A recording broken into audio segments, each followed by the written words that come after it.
ini kan ada dua agenda sidang ya Pak ya. Bisa dijelaskan yang pertama KPU, bagaimana yang mana kita minta ijazah yang benar-benar lengkap, benar-benar ijazah yang dicukupi dan sebagainya dan dokumen-dokumen pendukung lainnya, yaitu ijazah yang 2014-2019, kemudian ijazah Bapak Jokowi ya, kemudian ijazah yang 2019-2024.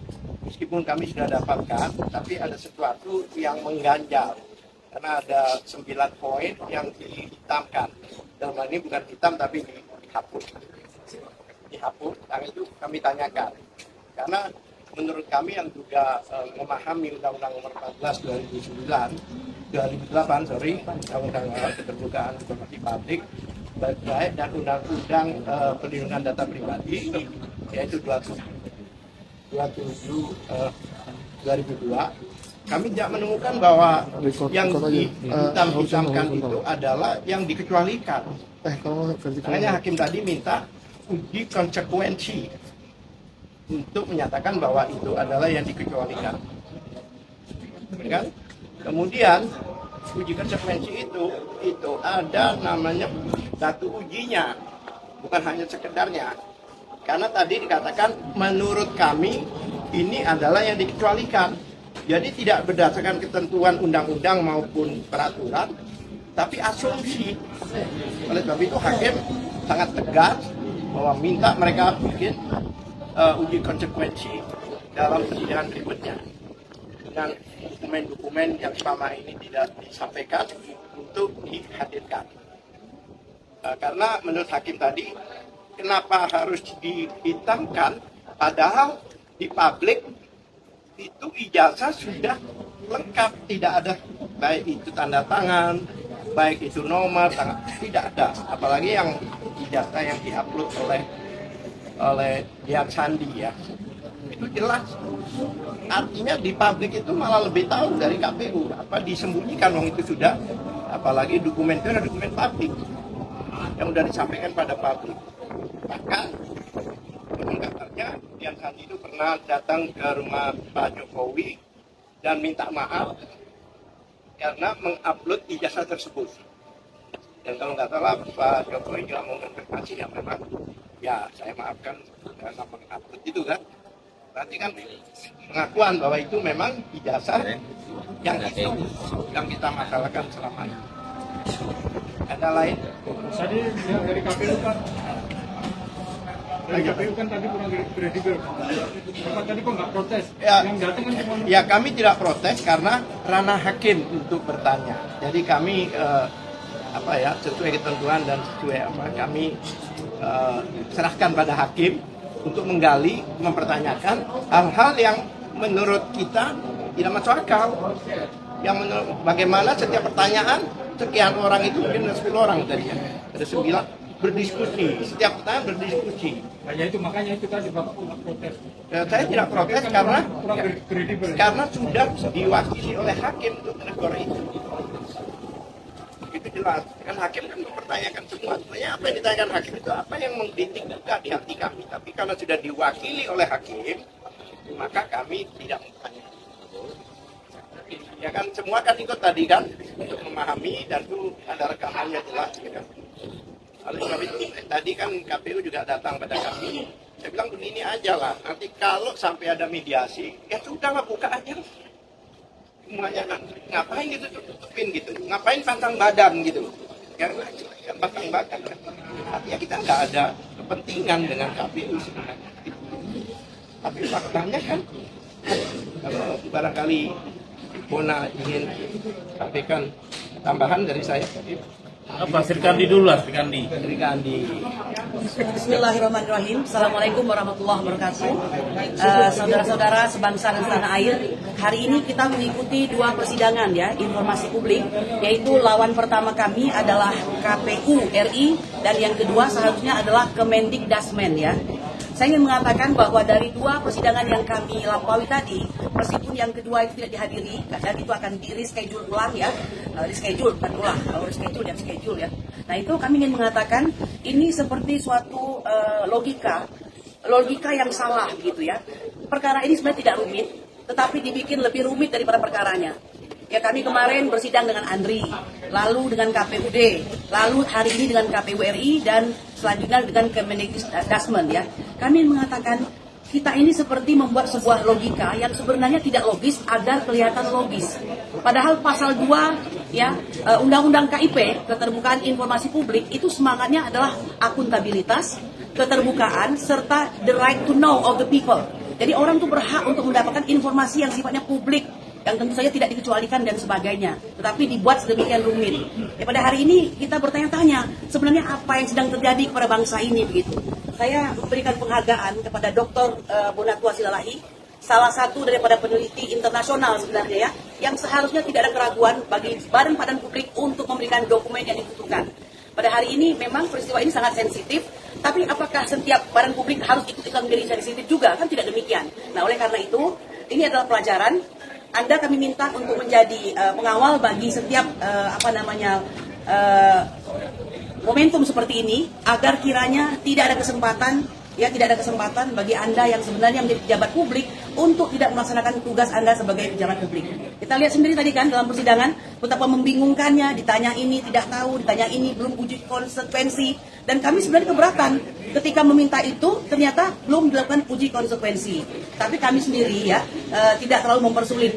Kalau memang istilah kata mampu untuk menyediakan, mari, karena memang tujuannya bukan untuk menyudutkan, tapi untuk membuka informasi tersebut agar segala gelap gulita daripada permasalahan itu terbuka. Kayak gitu ya Pak ya. Sebagai contoh saya ingin mengatakan ya, kepada UGM misalnya, jangan lagi nanti bikin surat yang ada kopnya dan tidak tantangani. Ini seperti orang bikin surat cinta pakai kertas binder begitu. Kan nggak mungkin seperti itu. Padahal UGM itu adalah suatu kampus keramat yang mengeluarkan orang-orang hebat ya, yang mengeluarkan semua yang dibanggakan oleh bangsa ini. Lalu kemudian KPUD jangan seperti magician dadakan begitu ya, tiba-tiba hilang, semua data hilang dan tidak tahu kapan hilangnya, musnahnya kapan, itu aneh sekali. Nah, hari ini juga kepada Polda Metro Jaya yang mengatakan bahwa ijazah Jokowi asli sudah disegel untuk kepentingan pendidikan, akan tetapi beberapa waktu kemudian ada relawannya yang menyatakan kami melihatnya, ya Pak, siapa itu Budi Ari, yang mengatakan bahwa kami melihatnya. Ini ada sinkronan seperti ini.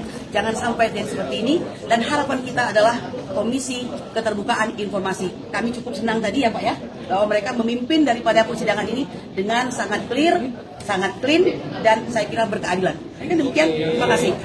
Pak Bonas, Itu izin banyak. Oh ya, ayo semua. Mungkin dari Pak Menko.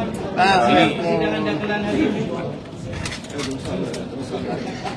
Kita sangat menyayangkan ketidakhadiran, terutama yang sidang kedua tadi, di mana pihak Kemdikbud tidak hadir, dan jawabannya tadi tidak ada jawaban. Ada surat. Oh, sibuk nyari mungkin ya. Nah, karena itu ada beberapa masukan dari saya kepada Dr. Bonatua Silalahi dan tim. Ya, kami telah berjumpa dengan dia juga salah satunya dengan sekretaris Dikdasmen Bapak Dr. Eko Susanto, ya, yang mengatakan bahwa Gibran itu melanjutkan dari lulus SMP Negeri 1 Surakarta, lulus kelas 9, lalu melanjutkan ke Orchid Park Secondary School 2002 sampai 2004, itu di Orchid Park Secondary School kelas 9 lagi. Jadi lulus SMP Negeri 1 kelas 9 ke Orchid Park Secondary School kelas 9 lagi. Jadi sampai di Orchid Park Secondary School hanya sampai kelas 10 atau kelas 1 SMA. Lalu melanjutkan ke Australia dengan program diploma 2 tahun. Ya. Jadi yang kita pertanyakan nanti adalah bagaimana surat keterangan penyetaraan ijazah SMK bidang akuntansi dan keuangan itu diproduksi oleh Ditjen Dikdasmen pada Agustus 2016 berbasis 2 sekolah. Yang pertama kelas 1 SMA Orchid Park Secondary School Singapura plus diploma di UTS Insert. Nah, saya sudah mengkajinya, perbandingan anatomi maupun capaian pembelajaran antara UTS Insert 2004 kurikulumnya kebetulan masih ada di web archive, dan saya bandingkan dengan capaian maupun anatomi pembelajaran atau kurikulum untuk SMK, dan tidak matching. Jadi kasus satu-satunya yang kita tanyakan, apakah pernah kasus serupa terjadi diproduksi oleh Ditjen Dikdasmen baik sebelum 2019 maupun setelah 2019? Jawabannya tidak pernah ada. Maksudnya kasus serupa di sini adalah penyetaraan SMK bidang akuntansi dan keuangan berbasis kelas 1 SMA plus diploma 2 tahun. Itu menurut pengakuan dari Dr. Eko Susanto. Oleh karena itu nanti di sidang itu saja nanti yang dikejar. Bagaimana kajian akademiknya, kajian kurikulumnya, siapa tim kurikulumnya, pengkajinya, kalau ada. Dan menurut pengakuan Dr. Eko Susanto, yang paling penting adalah Gibran pada tahun 2019 melakukan penyetaraannya secara online. Catat garis bawah, online. Maka jejak digitalnya pasti ada. Jejak digital itu perlu juga dipertanyakan. Ya, karena syarat penyetaraan ijazah online di Ditjen Dikdasmen pada saat itu merujuk pada beberapa syarat. Kalau nggak salah itu sekitar 10. Ya, 2 di antara 10 adalah 1, ijazah SMA atau SMK dari luar negeri yang perlu disetarakan. Itu tidak punya. Saya tanyakan langsung kepada Dr. Eko Susanto, tidak punya Gibran. Jadi tidak ada ijazah yang harus disetarakan, tidak ada. Yang kedua, rapor 3 tahun. Rapor 3 tahun sesuai dengan syarat penyetaraan ijazah online yang berlaku untuk semua orang, itu 3 tahun. Dan Gibran hanya punya rapor 1 tahun, yaitu kelas 1 SMA atau kelas 10 dari Orchid Park Secondary School. Bagaimana mungkin seseorang mengupload secara online tidak ada rapor 3 tahun, tetapi bisa diterima dan menghasilkan surat keterangan yang kita lihat bersama untuk Gibran yang dipakai sebagai calon wali kota ya 2020 di Solo maupun 2024 sebagai cawapres. Bang Bona dong jelasin kenapa menggugat Dikdasmen. Siapa yang ditanya? Bang Bona dulu sebagai penggugat. Baik, terima kasih.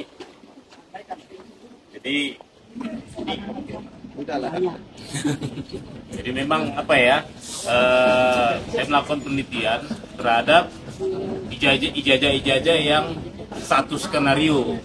Jadi dalam hal ini saya juga meneliti karena ini satu alur yang sama dengan wapres kita, makanya saya kembangkan penelitian saya untuk meminta salinan dari UTS Insert ya, beliau yang di Kementerian Dasar dan Menengah. Namun ini yang perlu dicatat bahwa ini baru awal sebenarnya. Kenapa? Karena ini seperti hal ini terjadi penjagalan kebijakan.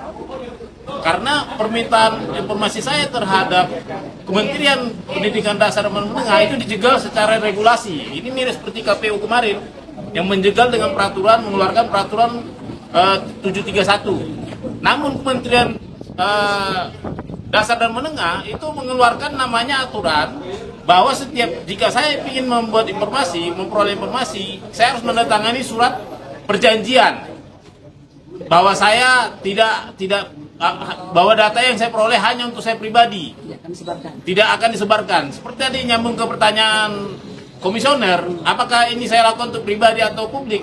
Maka saya tegaskan bahwa ini untuk publik. Makanya saya menolak untuk berjanji secara pribadi ke PPID Kemendasmen. Saya tidak ingin melihat data itu sendiri. Saya ingin publik yang menyaksikan.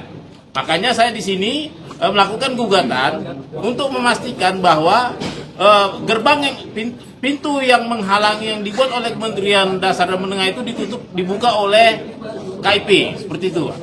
Oke. Pak Atir boleh terkait dengan tidak hadirnya Dikdasmen bagaimana ke depannya Pak? Tidak hadirnya Dikdasmen sebagai tergugat. Sidang yang kedua. Ya. Yang kedua hadir. Iya, jadi begini, hakim tadi menyatakan bahwa sidang ini tetap sidang, dianggap itu adalah sidang pertama, jadi bukan diabaikan.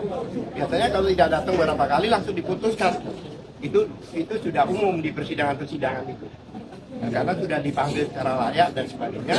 Tapi kami tadi disuruh membaca surat, memang ada minta penundaan karena kesibukan kementerian. Menurut surat itu mereka akan bersedia setelah 1 Desember di schedule. Kurang berapa hari lagi ya? Ya, kurang lah sama aja. Ya, itu. Oleh sebab itu ya kami serahkan pada hakim. Oh ya, satu hal lagi yang masalah KPU tadi, ada agak ribut juga dalam penugasan surat kuasa terhadap yang ditugaskan tadi. Nah, itu tidak jelas kepala bidang, kepala bagian. Secara ketentuan, ya kan, atasan KPID ya, PPID, atasan PPID itu kan biasanya kita hadir PPID. Kemudian kalau ada jawaban kita keberatan ke atasan PPID, itu harus ada posisi yang tertinggi di dalam lembaga itu. Jadi bukan kepala bagian dan sebagainya, minimal sekjen. Makanya oleh sebab itu minggu depan mereka harus menunjukkan mereka katakan tadi, mereka tadi katakan bahwa menurut peraturan KPU bahwa penunjukan atasan KPU itu adalah sesuai penunjukan ketentuan KPU. Ini sudah eksternal, tidak tunduk pada ketentuan KPU. Jadi ketentuan persidangan KIP. Oleh sebab itu yang disebut atasan KIP itu, atasan PPID itu adalah posisi tertinggi di satu lembaga. Minimal sekjen, ya kan? Kalau di kementerian, itu pula di KPU. Jadi nggak bisa kepala bidang, kepala bagian memberikan kuasa. Oleh sebab itu disuruh membuat kuasa baru. Membuat kuasa baru. Bang, terakhir Bang, boleh diingatkan kepada kami lagi, ini agenda dua sidangnya lagi kapan? Tanggal berapa dan? Biasanya kita menunggu surat, biasanya itu relat yang diberikan itu beberapa hari sebelum ada sidang. Kami tidak beritahu. Tapi tadi kan ada kebingungan, ada kemungkinan, ada siapa dan sebagainya. Nanti kan tahu nggak bisa. Saya bilang udahlah tunjukkan aja. Karena selama ini di umum tidak ada lengkap. Anda menyembunyikan sesuatu yang sudah diketahui oleh umum. Apa manfaatnya gitu?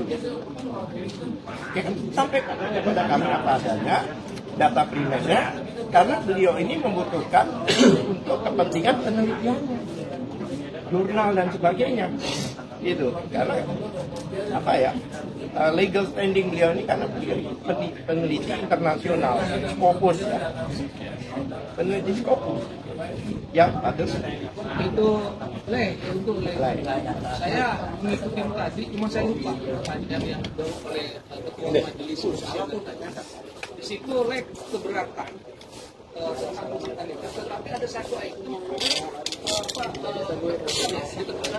mana mendukung yang ditanya itu kan kita bisa jawab tadi alasannya apa?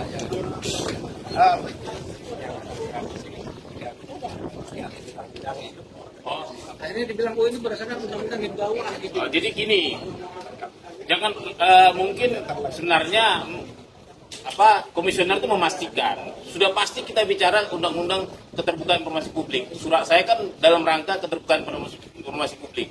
Artinya kalau saya memang hanya memohon saya bisa bisa yang terkait untuk undang-undang informasi publik bisa dihilangkan.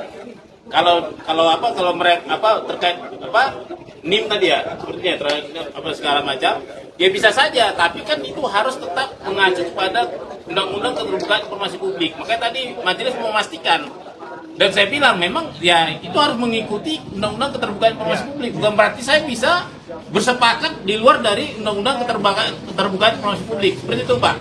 Jadi informasi saya tambahkan, ya kan beliau katakan bahwa beliau tidak memasalahkan, ya kan, tidak memasalahkan, tapi lanjutannya jika sesuai dengan undang-undang, bukan tidak memasalahkan begitu aja.